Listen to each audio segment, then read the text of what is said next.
Ikunin update, Echo and Janine Gutierrez update, Kabankalan Duet Performance, Sinolog Festival. Ayan, sobrang sweet po ng Ikunin.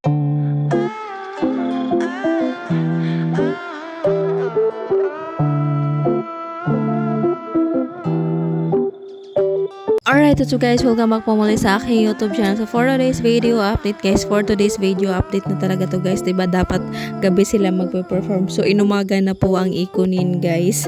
So ayun nga, anong oras na ngayon? It's 1 AM sa Pilipinas guys, sa mga taga-ibang bansa. Hindi ko sure kung anong oras sa inyo dyan guys, kasi alam kong may Ikunin fans sa ibang bansa. At napuyat na ba ang Team Pilipinas, team ibang bansa ng Ikunin fans?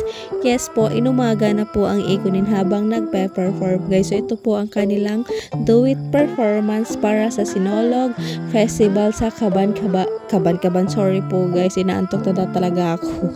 Kabankalan, Bacolod City. So ito nga ang duet performance ng Ikunin guys. Sobrang sweet po nila habang nagpe-perform.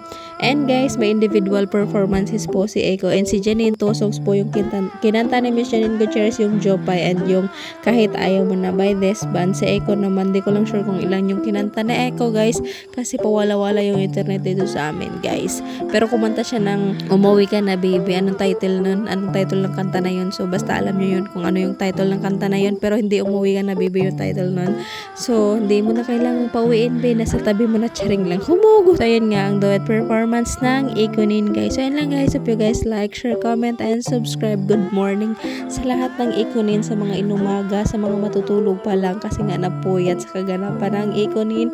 Tonight will morning na, ngayong umaga po guys, na performance ng Ikunin. And that's it guys, hope you guys like, share, comment and subscribe. Again and again, see you on my next update for Ikunin duet performance. Ikunin update sa Kabankalan, Bacolod City. Ayun lang guys, happy Sinulog Kabankalan. At kung sweet man ang Ikunin habang nagpe-perform sa stage guys sa Kabankalan, Bacolod City, alam kong may ibibigay pang ayuda ang makeup artist ni Miss Janine Gutierrez na si Miss JC. Abangan na lang natin sa kanyang mga kaganapan sa Instagram. Alam kong magle-late upload si Miss JC kadalasan guys, at naalala nyo. And abangan na lang natin ang more kaganapan behind the scenes ng Ikunin sa kanilang Kabankalan ganap. So ayun lang guys, ingat, love lots, good morning sa lahat ng Ikunin fans, Jericho Rosales and Janine Gutierrez fans.